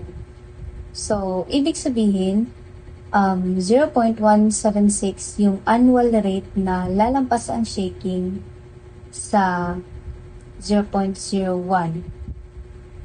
So, yan po ang gamit ng hazard analysis para malaman yung chance ng malakas na ground motion sa isang lugar. So, makikita naman natin na this summation is equivalent to the numerical integration of equation 1.27 by converting it into this equation in which n, m, and n, r are the number of equal divisions of the ranges of magnitude and source to sight distance for each source. The plot of annual rate of exceedance versus PGA is generally known as the hazard curve. So, kapag nagawa mo itong summation, makukuha natin yung lambda, which is the annual rate of exceedance. At kapag ma-plot mo yung lambda versus PGA, yun yung tinatawag natin ng hazard curve. That's all. Thank you. What is the Philippine earthquake model of 2017? The Philippines is blessed with beautiful mountains and beaches, but also cursed with fault lines and trenches. Why? Because we sit right in the Pacific Ring of Fire. That means, kahit saan ka pumunta, may mataas na chance talagang makaranas ng lindol. And here's the problem.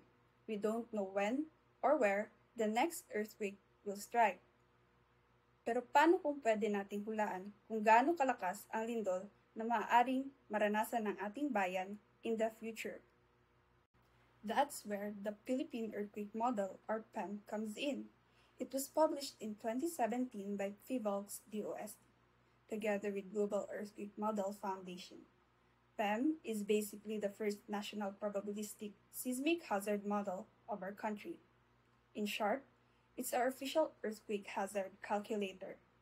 Think of it like an earthquake fortune teller, but instead of hula-hula lang, it uses science, math, and technology. To understand it better, let's play a dice game. Ang chance na lumabas ang 6 is 1 out of 6 or about 16%. Hindi natin alam kung kailan siya lalabas. Pwedeng sa unang roll pa lang or pwede rin ilang ulit pa bago ito lumabas. Pero sigurado, lalabas din ang 6. Parang lindol. Hindi kayang sabihin ng mga scientist ang eksaktong araw o oras na yayanig ang lupa. Pero, kaya nilang sabihin kung gaano kalaki ang chance. Halimbawa, may 10% chance ng malakas na lindol sa loob ng susunod na 50 years. Ayun ang tinatawag na probabilistic seismic hazard analysis o mas simple na tsansang mangyari ang isang lindol. Why was it created? Bakit nga ba o paano nga ba nabuo ang PEM? Before PEM, hazard maps were based only on worst-case faults. But PEM is different. It considers both faults and trenches that surround our country. It looks at all possible earthquakes. And it calculates their likelihood over time. Now, why should we care? We should care because PEM became the foundation of our National Building Code. Engineers use it to know how strong to design buildings. Local governments use it to plan where to prepare the most.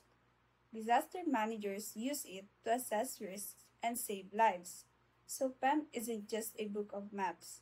It's a playbook for disaster preparedness. As you can see on the PEM map, each yellow circle represents an earthquake. The bigger the circle, the stronger the quake. And you'll notice most earthquakes happen near faults and trenches. Kasi dito nagtatagpo at nag-iipitan ang mga higanteng puzzle pieces ng Earth na tinatawag na tectonic plates. Dahil sa paggalaw ng plates na yan, nagkakaroon ng matinding pressure hanggang sa bigla na lang itong bumigay at mag-cause ng lindol or pagyanig sa lupa. So, the Philippine Earthquake Model of 2017 is like the country's official earthquake fortune teller. Except, hindi ito hula-hula lang.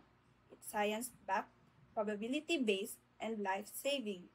That's PEM, our national guide to building safer homes, stronger cities, and a prepared Philippines. Code-based spectral acceleration map, SS and S1. But first, what is spectral acceleration map?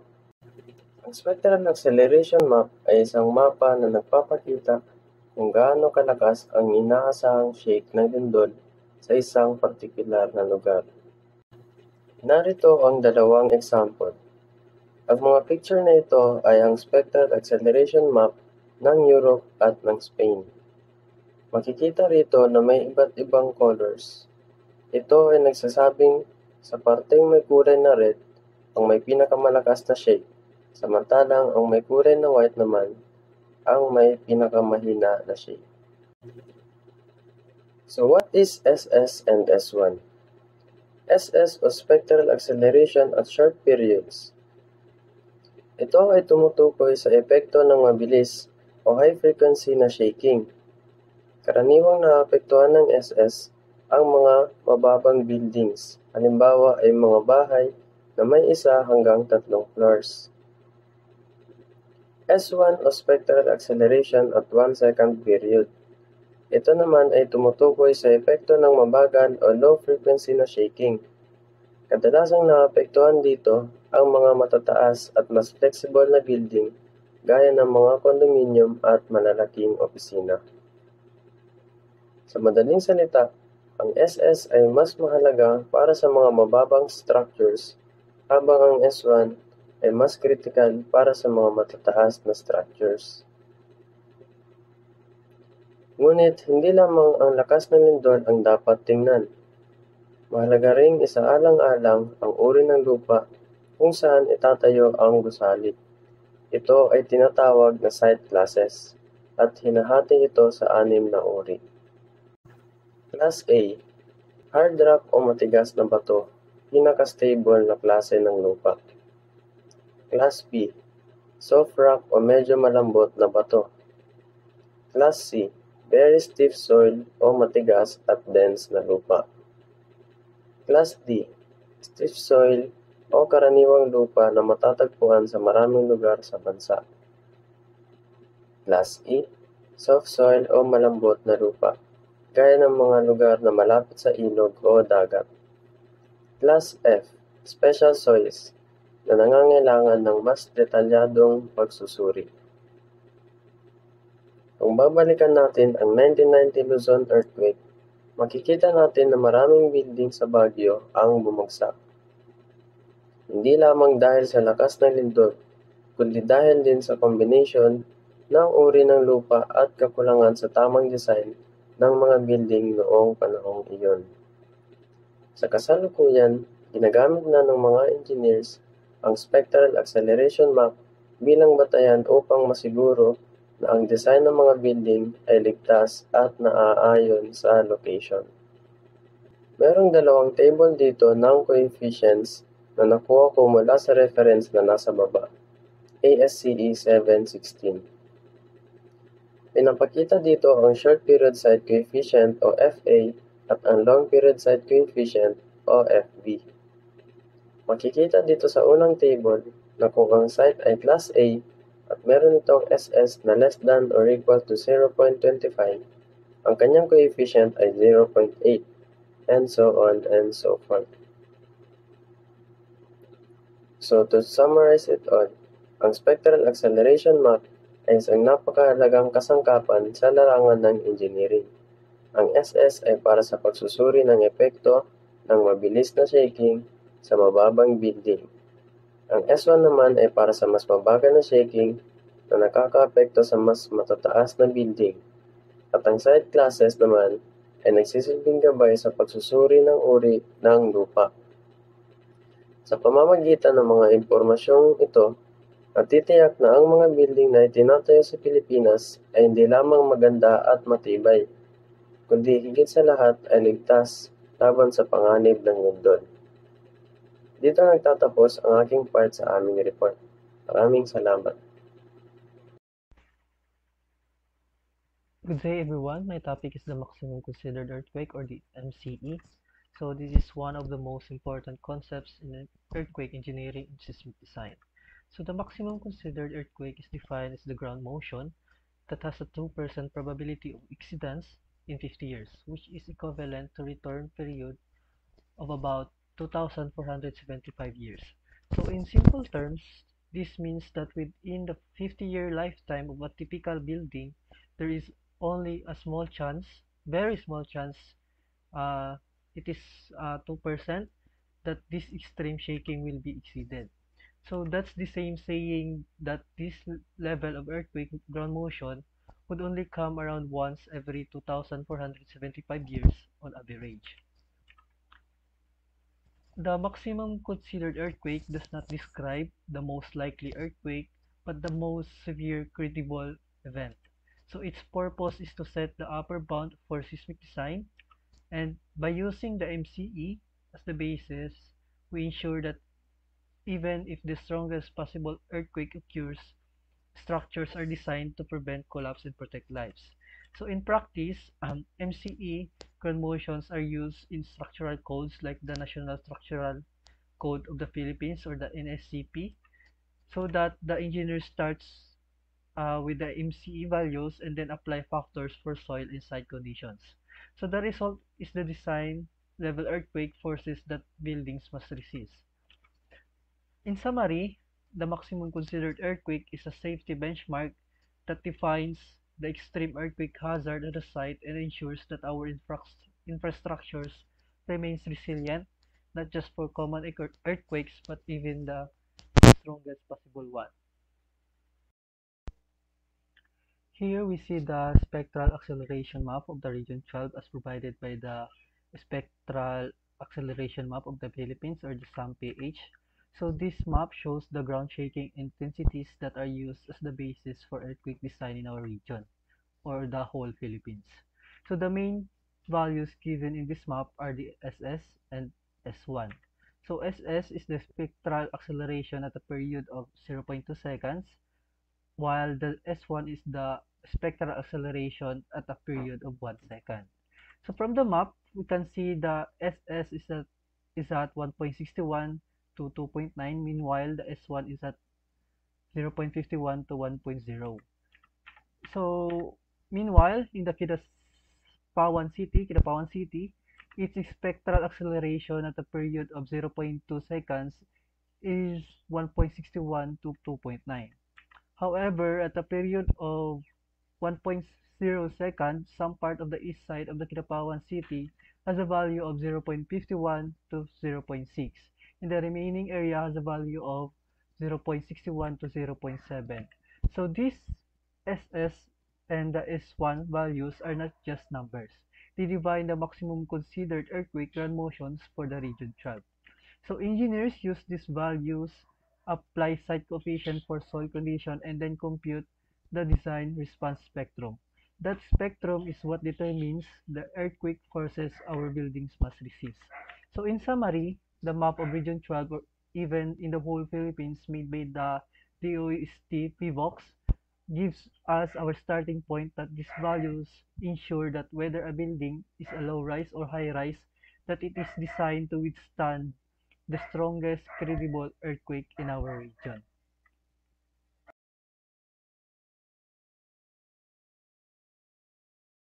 So this short clip is from the film San Andreas, which is ang main character is si The Rock. So medyo exaggerated yung scene, di ba? But the scary part is it can happen to real life. So that's why engineers and scientists use something called maximum considered earthquake, or MCE. So it is basically the worst case scenario earthquake that your building should still survive. We have this map figure, which is the spectral response acceleration for short period structures map. So this is important sa mga short period structures like houses or 2 to 3 story buildings. Kasi these types of buildings are stiffer, so mas affected sila by this kind of quick shaking. So if you look at the map, makikita nyo na sobrang dense sa may west coast. Meaning, mas mataas talaga ang hazard levels nila. And hindi lang basta-basta gawa itong map. This was prepared by the USGS, FEMA, and ASI. Pero reminder lang that this is just a guide. So if you want the exact value, mas accurate if you go with their official web tool. We have another map, which is the spectral response acceleration for long-term structures map. So same concept sila dun sa previous map, but this one is for the long period structures. So meaning it's for high-rises or tall buildings. Unlike small houses, this one is mas flexible. Kaya mas affected sila by slower rolling type of ground shaking. So kung i-compare siya with the short period structures, halos same high-risk areas like the West Coast. Pero iba yung values kasi magkaiba sila ng period of motion. Kaya in actual design, engineer considers both yung short and long period para safe ang buildings or structures no matter the size. Both of these short clips is based on real-life events. So why does this matter? Kasi we've seen what happens when structures are not designed for MCE. So in 1989, the Luma Prieta earthquake collapsed bridges during World Series. And 1994 naman, Northridge earthquake caused freeway overpasses to fail. So MCE design is based on these real events and not just imagination. So to wrap up our presentation, basically ang seismic hazard analysis is super important for us to understand and prepare for an earthquakes. And we've learned na ang focal mechanism shows how actually the fault moves, and ang deterministic seismic hazard analysis naman is more on worst case scenario. We've also learned na ang probabilistic SHA or seismic hazard analysis looks at different possibilities and chances na mangyari. We've also mentioned yung neo-deterministic approach, which combines realistic modeling and detailed picture of ground motion. So all of these methods works together para mas safe ang structures and communities natin. Thank you, and we hope you've learned from our presentation.